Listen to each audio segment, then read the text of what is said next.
briefly before it bounced back a little. It ended the day down nearly 134 points. Well, Jim Cramer is the host of Mad Money on CNBC. Jim, good morning to you. Good morning. Let's look at these numbers. The existing home sales fell by more than 27% last month compared to the month before. Why, Jim? Well, we had a gigantic tax credit if you bought a home that really amounted to a lot of money. I'll call it interest-free for your first year of buying a house.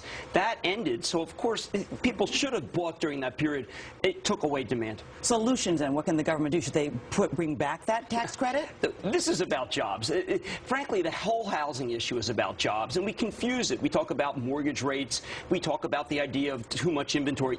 We get jobs going, you're going to wish you bought a house. Because that's a long-term solution, as opposed to this kind of tax credit. This is all one time only. We need to create jobs. You will want to have bought, you'll feel like, how did I miss the bottom when jobs are created? Yesterday, House Minority Leader John Boehner said that the Obama administration's entire economic team should resign. He said that they lack, quote, real-world, hands-on experience in creating jobs. Your reaction to that? Well, I think that there's some problems creating jobs, and I don't think President Obama has been imaginative enough. He didn't even come out yesterday. People own homes. It's 63% of people own homes. Where was he? Are you saying that they should completely resign? What are you saying here? No, I said I wish that there had been more focus on hands-on by the president. But Tim Geithner, he won the World Series of Finance last year. You don't fire the manager just 7 months after he saved the Western world. That's just not smart. So don't get rid of everybody. No, Geithner's doing a good job, but we got to create jobs, and that's what this is about. Meantime, a lot of people are now worried after yesterday that we're heading, a lot more people are worried about a double-dip recession. How are you doing, Mr. Optimism, about that? Okay, I think if you own companies that pay good dividends that are rising,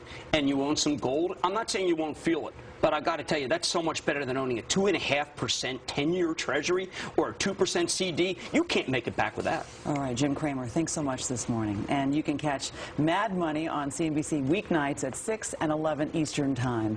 And now let's get a check of the rest of the morning's top stories from CNBC's Carl Quintanilla, who's in for me at the news desk. Hey, Carl, good morning. Good morning to you, Ann, and good morning, everybody. Firefighters in Oregon and California have been busy battling two raging fires. In Ashland, Oregon, Tuesday, a wildfire destroyed 11 homes and damaged 2 others. One fire official said it looked like a war zone. No injuries there. Other fires are burning in California. A fire northwest of Los Angeles burned some 1,300 acres and threatened homes.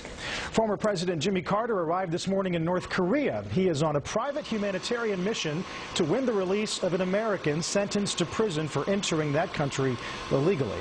This morning in Iraq, multiple car bombings killed more than 30 people, wounded about 100 others. 2 of the bombings targeted police stations.